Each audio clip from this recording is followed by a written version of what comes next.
Last வீடியோல லிவிங்னா என்ன, அதுக்கு என்னென்ன கான்ட்ரிபியூட் பண்ணுது, அதாவது growth, ரீப்ரொடக்ஷன், மெட்டபாலிசம், அதை தாண்டி வந்து responding to environmental stimuli, evolutionary relationship, இதை பற்றிலாம் பார்த்துருந்தோம். நாம் பார்க்க போகிறது எந்த சாப்டராக இருந்தாலும் அதில் ஒரு பேராகிராஃப் படிக்க போகிறோம் இங்கிலீஷில். பிகாஸ் ஏன்னா என்சிஆர்டி தான் ரொம்ப ரொம்ப இம்பார்ட்டன்ட். எக்ஸாம்ஸ்லேருந்து என்சிஆர்டி லைன் பை லைன்லேருந்து தான் வந்துட்டு கொஸ்டின்ஸ் வரும். ஸோ கம்ப்ளீட்டாக ரீட் பண்ணிவிட்டு அந்த பேராகிராஃப்கான தமிழ் எக்ஸ்பிளனேஷன் கொடுக்க போகிறோம். 1.2 Diversity in the living world. If you look around, you will see a large variety of living organisms, be it potted plants, insects, birds, your pets, or other animals and plants. There are also several organisms that you cannot see with your naked eye, but they are all around you. If you were to increase the area that you make observations in, the range and variety of organisms that you see would increase. Obviously, if you were to visit a dense forest, you would probably see a much greater number and kinds of living organisms in it. Each different kind of plant, animal, or organism that you see represents a species. The number of species that are known and described range between 1.7 to 1.8 million. This refers to the biodiversity or the number and types of organisms present on Earth. We should remember here that as we explore new areas and even old ones, new organisms are continuously being identified. பொதுவாக நம்மளை சுற்றி பார்த்தோம்னா நம்மளுக்கு கண்ணுக்கு தெரிஞ்சும் கண்ணுக்கு தெரியாமலும் வந்துட்டு நிறைய ஆர்கானிசம்ஸ் இருக்கு. சப்போஸ் ஃபார் எக்ஸாம்பிள் ஒரு சின்ன ஏரியாவில் பார்த்தோன்னா ஒரு லிமிட்டடான ஆர்கானிசம்ஸும் பிளான்ட்டோ ட்ரீஸோ பற்றி பார்க்க முடியும். இப்போ ஒரு டென்ஸ் ஃபாரஸ்ட், அதாவது வந்து ஒரு அடர்ந்த காட்டுக்குள்ளே நம்ம வந்து போனோம்னா much greater number and different kinds of living organisms நம்ம வந்து பார்க்க முடியும்.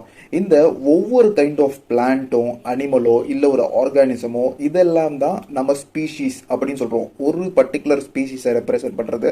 ஃபார் எக்ஸாம்பிள் இப்போ கேட்டுன்னு எடுத்தோம்னா அது ஒரு ஸ்பீஷீஸ் இல்லையா.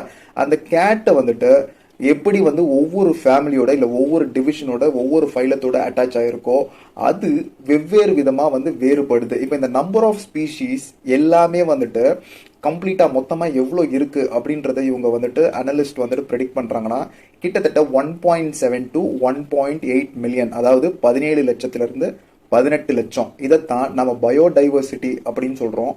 அப்படி இல்லைன்னா மொத்தமான நம்பரும் அது விதமான ஆர்கானிசம்ஸ், ஃபார் எக்ஸாம்பிள் இப்போ வெவ்வேறு விதமான ஆர்கானிசம்ஸ் இருக்குன்னு பார்த்துருந்தோம் இல்லையா, இதை பற்றி சொல்கிறது தான் இந்த பயோடைவர்சிட்டி. இதுக்கு பழசை தாண்டி இப்போ நம்ம புதுசும் எடுத்தோம்னா வெவ்வேறு விதமான ஆர்கானிசம்ஸ் வந்து தொடர்ந்து வந்து கண்டுபிடிச்சிக்கிட்டே வந்துகிட்டு இருக்காங்க. As stated earlier, there are millions of plants and animals in the world. We know the plants and animals in our own area by their local names. These local names would vary from place to place. Even within a country, probably you would recognize the confusion that would be created if we did not find ways and means to talk to each other to refer to organisms we are talking about. நாம ஏற்கனவே சொன்ன மாதிரி கிட்டத்தட்ட பல லட்சம் கணக்கான பிளான்ஸும் அனிமல்ஸும் ஆர்கானிசம்ஸும் இந்த உலகத்தில் இருக்கு. ஆனால் ஒவ்வொரு அனிமல்ஸும், ஃபார் எக்ஸாம்பிள் இப்போ தமிழ்நாட்டில் வந்துட்டு இப்போ தண்ணின்னு நம்ம சொல்கிறோம், அதுவே இங்கிலீஷில் வாட்டர்னு சொல்லுவாங்க, ஹிந்தியில் வந்து பானின்னு சொல்லுவாங்க, சில பேர் வந்து ஜல் அப்படின்னு சொல்லுவாங்க. வெவ்வேறு விதமான நேம்ஸில் அழைக்கப்படுறத ஒரு பர்டிகுலர் நேமில் அழைச்சோம்னா எல்லாருனாலையும் ஈஸியாக ரெகக்னைஸ் பண்ணிக்க முடியும். அப்படி ஒரு சிஸ்டத்தை தான் கொண்டு வரணும்னு சொல்கிறாங்க. Hence, there is a need to standardize the naming of living organisms such that a particular organism is known by the same name all over the world. This process is called nomenclature. Obviously, nomenclature or naming is only possible when the organism is described correctly and we know to what organism the name is attached to. This is identification.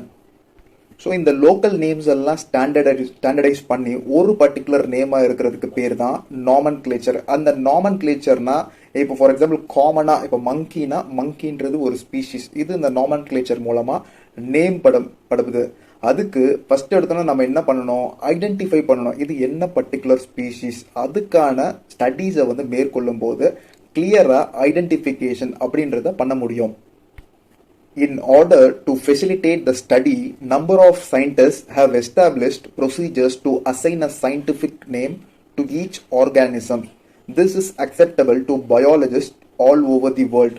For plants, scientific names are based on agreed principles and criteria, which are provided in International Code for Botanical Nomenclature (ICBN). You may ask, how are animals named? Animals taxonomists have evolved International Code of Zoological Nomenclature. The scientific names ensure that each organism has only one name. Description of any organism should enable the people in any part of the world to arrive at the same time. They also ensure that such a name has not been used for any other organism. So ஒரு common name வந்துட்டு எங்கே போனாலும் சொல்கிறதுக்கான ஒரு common name நிச்சயமாக வந்துட்டு scientific நேமாக இருக்கணும். இதுக்கு பிளான்ஸுக்கெல்லாம் இந்த நேம்ஸ் வைக்கணும்னா யார் மூலமாக இது அக்ரி பண்ணி வருதுன்னா international code for botanical nomenclature ICBN. அதே மாதிரி நம்ம அனிமல்ஸ்க்கு ஜுவாலஜிக்கல் நாமன்கிளேச்சர் அப்படின்னு நம்ம சொல்கிறோம் இல்லையா. ஸோ அனிமல் டாக்ஸானமிஸ்ட் என்ன பண்ணுறாங்கன்னா எப்படி இந்த இவால்வ் பண்ணி இந்த நேமிங்கை கொண்டு வராங்கன்னா international code of zoological nomenclature அது மூலமாக தான் அனிமல்ஸ்க்கு வந்து நேமிங் பண்ணுறோம். ஸோ இந்த scientific name across the world எல்லா அனிமல்ஸ்க்கும் எல்லா பிளான்ட்ஸ்க்கும் காமனாக இருக்கும். Biologists follow universally accepted principles to provide scientific names to known organisms. Each name has two components, the generic name and the specific epithet. The system of providing a name with two components is called binomial nomenclature. This naming system given by Carolus Linnaeus is being practiced by biologists all over the world. This naming system using a two-word format was formed convenient. Let us take the example of mango to understand the way of providing scientific names better. The scientific name of mango is written as Mangifera indica. Let us see how it is a binomial name. In this name, Mangifera represents the genus while indica is a particular species or a specific epithet. Other universal rules of nomenclature are as follows. இந்த scientific name அப்படின்றது ரெண்டு காம்போனண்ட்டை கொண்டு இருக்கணும். அதாவது இதுக்கு பேர் வந்து binomial nomenclature. அதில் ஃபர்ஸ்ட்ல இருக்க நேம் வந்து ஜெனரிக் நேம், ரெண்டாவதுல இருக்கிறது வந்து ஸ்பெசிஃபிக் எபிதெட். ஃபர்ஸ்ட்ல இருக்கிறது வந்து அந்த பர்டிகுலர் ஆர்கானிசத்தையோ இல்லை பிளான்ட்டோட ஜீனஸை குறிக்கிறது. செகண்ட்ல இருக்கிறது அந்த பர்டிகுலர் ஆர்கானிசோடதையோ இல்லை பிளான்ட்ஸோட ஸ்பீஷீஸை வந்து மென்ஷன் பண்ணுறது. இந்த ஸ்பெசிபிக் நேமிங் சிஸ்டத்தை கொண்டு வந்தது கெரோலஸ் லினேயஸ். இதுதான் உலகம் முழுக்க ப்ராக்டிஸ் பண்ணப்படுது. இப்போ ஃபார் எக்ஸாம்பிள் மேங்கோ அப்படின்னு நம்ம வந்து சொன்னோம்னா அதனுடைய பைனாமியல் நாமன்கிளேச்சர் நேம் பார்த்தோன்னா மேங்கிஃபெரா இண்டிகா. இந்த மேங்கிஃபெரா அப்படின்றது ஜீனஸ் நேம், இண்டிகா வந்து அதனுடைய ஸ்பீஷீஸை குறிக்குது. Biological names are generally in Latin and written in italics. They are Latinized or derived from Latin irrespective of their origin. Biological names எல்லாமே ஜென்ரலாக லாட்டின் மொழியில் இருக்கணும். அப்படி இல்லைனா எழுதும்போது இட்டாலிக்ஸில் இருக்கணும். The first word in a biological name represents the genus while the second component denotes the specific epithet. முதல் name வந்து ஜீனஸ் அப்படின்னு சொல்கிறோம், ரெண்டாவதுல இருக்கிறது ஸ்பெசிஃபிக் எபிதெட் அதாவது species name. Both the words in a biological name when handwritten are separately underlined or printed in italics to indicate their Latin origin. கையால் எழுதும்போது அந்த ரெண்டு நேம் ஜீனஸ் நேமு கீழே அண்டர்லைன் பண்ணியிருக்கணும், ஸ்பீஷீஸ் நேமு கீழே அண்டர்லைன் பண்ணியிருக்கணும். அப்படி இல்லை பிரிண்ட் பண்ணுறோன்னா இட்டாலிக்ஸில் இருக்கணும். இது எதுக்காகனா அந்த லாட்டின் ஒரிஜினை இண்டிகேட் பண்ணுறதுக்காக. The first word denoting the genus starts with a capital letter while the specific epithet starts with a small letter. It can be illustrated with the example of Mangifera indica. முதல் name genus வந்து capital லெட்டரில் start பண்ணுவோம், ரெண்டாவது specific எபிதெட் வந்துட்டு species name வந்துட்டு starts with small லெட்டரில் தான் start பண்ணுவோம். இப்போ மேங்கிஃபெரா இண்டிகான்னு பார்க்கும்போது எம் வந்து கேபிட்டல் எம் இருக்கும், இண்டிகாவில் ஐ வந்து ஸ்மால் ஐ இருக்கும். Name of the author appears after the specific epithet, that is at the end of the biological name and is written in an abbreviated form. Example, Mangifera indica Linn. It indicates that the species was first described by Linnaeus. இப்போ உதாரணத்துக்கு Mangifera indica Linn LINN இருக்கு இல்லையா, கெரோலஸ் Linnaeus தான் இந்த naming சிஸ்டத்தை கண்டுபிடிக்கிறாருன்னு சொல்லுவோம். இந்த லின் அப்படின்றது லினேயஸை குறிக்குது. எப்போவுமே வந்துட்டு ஜீனஸ் நேம், ஸ்பெசிஃபிக் நேம், அதாவது ஸ்பீஷீஸ் நேம் அதுக்கப்புறம் அந்த ஆத்தருடைய நேம் மென்ஷன் ஆகியிருந்ததுன்னா ஷார்ட் ஃபார்ம்ல LINNN இருக்கும். Since it is nearly impossible to study all the living organisms, it is necessary to devise some means to make this possible. This process is called classification. Classification is the process by which anything is grouped into convenient categories based on some easily observable characters. For example, we recognize groups such as plants or animals or dogs, cats or insects. The moment we use any of these terms, we associate certain characters with the organism in that group. What image do you see when you think of a dog? Obviously, each one of us will see dogs and not cats. Now, if we were to think of aliens, we know that we are talking about. Similarly, suppose we were to say mammals, you would of course think of animals with external ears and body head. Likewise, in plants, if we try to talk of wheat, the picture in each of our minds will be of wheat plants, not of rice or any other plant. Hence, all these dogs, cats, mammals, wheat, rice, plants, animals, etc. are convenient categories we use to study organisms. The scientific term for these categories is taxa. Here, you must recognize that taxa can indicate categories at very different levels. Plants also form a taxa. Wheat is also a taxa. Similarly, animals, mammals, dogs are all taxa. But you know that a dog is a mammal and mammals are animals. Therefore, animals, mammals and dogs represent taxa at different levels. நாம ஒவ்வொரு ஆர்கானிசத்தை பத்தி செப்பரேட்டா படிக்கிறது வந்து அவ்வளோ easy கிடையாது, சாத்தியமும் கிடையாது. So அதனால classification ஒன்று கொண்டு வந்திருக்கோம். ஸோ முன்னாடி பார்த்தோம் இல்லையா, இப்போ பைனாமியல் நாமென்க்ளேச்சர்னா ஐடென்டிஃபிகேஷன் ஒன்று வேணும், இது என்ன ஸ்பீஷீஸ், இது என்ன ஆர்கானிசம் அப்படின்னு பண்றதுக்கு. ரெண்டாவது கிளாசிஃபை பண்றதுக்கு, இப்போ ஒவ்வொரு கிளாசிஃபிகேஷன் பண்ணும்போது அது ஒரு பர்டிகுலர் டேக்ஸால போயிட்டு அடங்கிடும். இப்போ நம்ம டாக்னு சொன்னா நம்ம எதை பத்தி நினைக்கிறோம், டாக். அதே மாதிரி நாம இப்போ அல்சேஷன் அப்படின்னு சொல்லும்போது நம்மளுக்கு தெரியும் அது வந்து ஜெர்மன் ஷெப்பர்ட் ஒரு பர்டிகுலர் வெரைட்டியை சேர்ந்தது, அதை பத்தி நம்ம நினைக்கிறோம். இப்போ மேமல்ஸ் சொல்லும்போது நாம வந்து மேமல்ஸை பத்தி நினைப்போம், அதாவது வந்து டாக், கேட், இது எல்லாமே வந்து மேமல் வகையை சேர்ந்தது தான். இப்போ உதாரணத்துக்கு ஒரு வீட், ரைஸ், பிளான்ட், அனிமல்ஸ் எதை சொன்னாலும் நாம அந்த ஸ்பெசிபிக் கேட்டகரியை பத்தி நினைப்போம். இந்த கேட்டகரிக்கு பேரு தான் டாக்ஸா. ஒவ்வொரு பிளான்ட்ஸ்க்கும் ஒவ்வொரு அனிமல்ஸ்க்கும் வெவ்வேறு விதமான டாக்ஸா, அதாவது வந்து டாக்ஸா ஒன்று தான், பட் வேரியஸ் கேட்டகரிஸ்க்கு டாக்ஸாவை நம்ம வந்துட்டு செப்பரேட் பண்ணி வச்சிருப்போம். Hence, based on characteristics, all living organisms can be classified into different taxa. This process of classification is taxonomy. External and internal structure along with the structure of cell development process and ecological information of organisms are essential and form the basis of modern taxonomic studies. So இந்த ஒவ்வொரு வந்து categories வந்துட்டு நம்ம classify பண்ணதுக்கப்புறம் different டாக்ஸாவாக இருக்கு இல்லையா, இந்த classification, இந்த ப்ராசஸ் ஆஃப் கிளாசிஃபிகேஷனுக்கு பேர் தான் நம்ம வந்து டாக்ஸானமி சொல்கிறோம். இந்த டாக்ஸானமிக் ஸ்டடீஸ்க்கு வந்து என்னென்ன தேவை, எக்ஸ்டர்னல் ஸ்ட்ரக்சர், அதாவது வந்து மார்ஃபாலஜிக்கல் ஸ்ட்ரக்சர் எப்படி இருக்குன்னு பார்ப்போம், இன்டர்னல் ஸ்ட்ரக்சர், அனாட்டமி எப்படி இருக்குன்றது பார்ப்போம், structure of cell, development process, அதனுடைய ஈக்காலஜிக்கல் இன்ஃபர்மேஷன், அதனுடைய சுற்றி இருக்க என்விரான்மெண்ட் என்ன மாதிரியான கண்டிஷன்ஸில் இருக்கு, இதை எல்லாத்தையும் ஸ்டடி பண்ணுறது தான் இந்த டாக்ஸானமிக் ஸ்டடீஸ் அப்படின்னு நம்ம வந்து சொல்கிறோம். Hence, characterization, identification, classification and nomenclature are the processes that are basics to taxonomy. So taxonomy அப்படின்றதுக்கு பேஸ் என்ன, கேரக்டரைசேஷன் பண்ணியிருக்கணும், ஐடென்டிஃபிகேஷன், கிளாசிஃபிகேஷன் அண்ட் நாமென்க்ளேச்சர், இந்த நாலும் இந்த ப்ராசஸோட இருந்தால் தான் அதெல்லாம் தான் பேசிக் டு டாக்ஸானமின்னு சொல்கிறோம். Taxonomy is not something new. Human beings have always been interested in knowing more and more about the various kinds of organisms, particularly with reference to their own use. In early days, human beings needed to find source for their basic needs of food, clothing and shelter. Hence, the earliest classification were based on the uses of various organisms. Human beings were since long not only interested in knowing more about different kinds of organisms and their diversities, but also the relationships among them.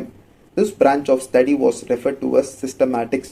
The word systematics is derived from the Latin word systema, which means systematic arrangement of organisms. Linnaeus used Systema Naturae as the title of his publication. The scope of systematics was later enlarged to include identification, nomenclature, and classification. Systematics takes into account evolutionary relationship between organisms. Taxonomy அப்படின்றது ஒன்றும் புதுசு கிடையாது. Human beings நம்ம வந்து காலங்காலமாக இது செஞ்சுட்டு தான் வரோம். ஆதி காலத்தில் ஒவ்வொரு விதமாக இருந்தது. அதாவது வந்து அப்போ நம்மளுக்கு தேவைக்கேற்ப சில ஆர்கானிசம்ஸ் இருந்தது. அது ஹியூமன் பீயிங்ஸ்க்கு என்ன யூஸ் அப்படின்றதை யோசிச்சு நாம அதை நம்ம வந்து கூட வச்சுக்கிட்டோம். இப்போ ஹியூமன் பீயிங்ஸ் பொதுவாக வந்து பார்த்தோம்னா வெவ்வேறு விதமான ஆர்கானிசம்ஸ் டைவர்சிட்டி அவங்கெல்லாம் பார்த்தோம்னா பர்டிகுலர் யூசேஜ் எட்டை இல்லாமல் அவங்களுக்கு என்ன தேவையோ அந்த மாதிரி ஒரு ரிலேஷன்ஷிப்பை அமைச்சுக்கிட்டாங்க. இந்த பிரான்ச் ஆஃப் ஸ்டடி அதாவது வந்து ரிலேஷன்ஷிப் இவல்யூஷனரி ரிலேஷன்ஷிப்பை பற்றி படிக்கிறதுக்கு பேர் சிஸ்டமேட்டிக்ஸ் அப்படின்றத டேர்ம் பண்ணாங்க. இப்போ லினேயஸ் அவரும் வந்து சிஸ்டமா நேச்சுரே அப்படின்ற தன்னுடைய புக்குக்கு ஒரு டைட்டில் ஆஃப் ஹிஸ் பப்ளிகேஷனாக வச்சிருந்தாரு. அது ஸ்கோப் ஆஃப் சிஸ்டமேட்டிக்ஸ் லேட்டர் என்னவாகுதுன்னா enlarge to include identification nomenclature அதுக்கப்புறம் கிளாசிஃபிகேஷனுக்கும் வழிவகுத்துது. ஸோ சிஸ்டமேட்டிக்ஸ் மெயினாக பார்த்தோன்னா இவல்யூஷனரி ரிலேஷன்ஷிப் பிட்வீன் ஆர்கானிசத்தை பற்றி டீட்டெயிலாக வந்து படிக்கிறதுக்கு ஹெல்ப் பண்ணுது. Next 1.3 taxonomic categories. Classification, it's not a single step process but involves hierarchy of steps in which each step represents a rank or category. Since the category is a part of overall taxonomic arrangement, it is called the taxonomic category and all categories together constitute the taxonomic hierarchy. Each category referred to as a unit of classification, in fact, represent a rank and is commonly termed as taxon. Taxonomic categories and hierarchy can be illustrated by an example. Insects represent a group of organisms sharing common features like 3 pairs of jointed legs. It means insects are recognizable concrete objects which can be classified and thus were given a rank or category. Can you name other such groups of organisms? Remember, groups represent category. Category further denotes rank. Each rank or taxon, in fact, represent a unit of classification. These taxonomic groups categories are distinct biological entities and not merely morphological aggregate. இப்போ நம்ம classification பார்த்தோம். Binomial நாமன்கிளேச்சருக்கு அப்புறம் classify பண்ணாதான் வெவ்வேறு ஆர்கானிசத்துக்கும் ஒரு particular taxonomic கேட்டகரியில் கொண்டு வரணும். கேட்டகரியில் கொண்டு வரணுது மட்டும் இல்லாமல் ஒவ்வொரு கேட்டகரிக்கும் ஒவ்வொரு ஹைரார்கி இருக்குது. ஃபார் எக்ஸாம்பிள் இப்போ ஸ்பீசிஸ்னா அடுத்து ஜீனஸ், ஜீனஸ்னா அடுத்து வந்து ஃபேமிலி. இப்படி இருக்கும்போது டாக்ஸானமிக் ஹைரார்கி இருக்குது. இதைத்தான் வந்துட்டு ஒவ்வொரு பர்டிகுலர் ஹைரார்கி போகும்போதும் அதுக்கான ரேங்க்ஸ் இருக்குது. இதைத்தான் காமனாக டேர்ம் பண்ணுறது என்னன்னா டாக்ஸான் அப்படின்னு நம்ம டேர்ம் பண்ணுறோம். இப்போ உதாரணத்துக்கு ஒரு இன்செக்ட் இருக்குன்னா இன்செக்ட் எதை வச்சு மேஜராக வந்துட்டு கிளாஸிஃபை பண்ணுறோம்? 3 jointed legs இப்படி இருந்தால் அது வந்து இன்செக்ட் கிளாஸிஃபை பண்ணுறோம். ஸோ அதுக்குன்னு ஒரு பர்டிகுலர் ரேங்க் இருக்கும். அதுதான் நம்ம வந்து டாக்ஸான் அப்படின்னு மென்ஷன் பண்ணுறோம். Taxonomical studies of all known organisms have led to the development of common categories such as kingdom, phylum or division for plants, class, order, family, genus and species. All organisms, including those in the plant and animal kingdoms, have species as the lowest category. Now the question you may ask is how to place an organism in various categories. The basic requirement is the knowledge of characters of an individual or group of organisms. This helps in identifying similarities and dissimilarities among the individuals of the same kind of organism as well as of other kind of organisms. So taxonomic studies அப்படின்னு நம்ம வந்து பார்க்கும்போது இந்த கேட்டகரிஸில் பேஸில் வருது species, அப்புறம் genus, அப்புறம் family, order, class. பிளான்ட்டுக்கு வந்து டிவிஷன் சொல்லுவோம், அனிமலுக்கு வந்து ஃபைலம் சொல்லுவோம். அதை தாண்டி டாப்பில் இருக்க கேட்டகரி வந்து கிங்டம். இந்த கேட்டகரிஸை பேஸ் பண்ணி தான் இந்த சர்டைன் கிளாசிஃபிகேஷன்ஸ் நம்ம வந்து வச்சு ஒரு ஸ்பெசிஃபிக் ஆர்கானிசத்தையோ இல்லை ஒரு பிளான்ட்டையோ நம்ம வந்து நேம் பண்ணுறோம். எப்படி இப்போ ஃபார் எக்ஸாம்பிள் டைகராக இருந்தாலும் சரி, கேட்டாக இருந்தாலும் சரி, டக்குன்னு பார்க்கறதுக்கு 2 குட்டியும் பார்க்குறோம்னு வச்சுக்கோங்களேன், ஒரே மாதிரி இருக்கும். ஆனால் இன்டர்னலாக அனாட்டமி வைஸ் என்ன டிஃபரன்ஸ் இருக்குது, மார்ஃபாலஜி வைஸ் என்ன டிஃபரெண்ட் இருக்குது, ஹேபிட்டட் வைஸ் என்ன டிஃபரெண்ட் இருக்குது, இதை பேஸ் பண்ணி கிளாஸிஃபை பண்ணும்போது அதுக்கு என்ன உண்டான ஸ்பெசிஃபிக் ஸ்பீஷீஸோ ஜீனஸோ அதில் வந்து அதை நம்ம ஃபிக்ஸ் பண்ணிக்க முடியும்.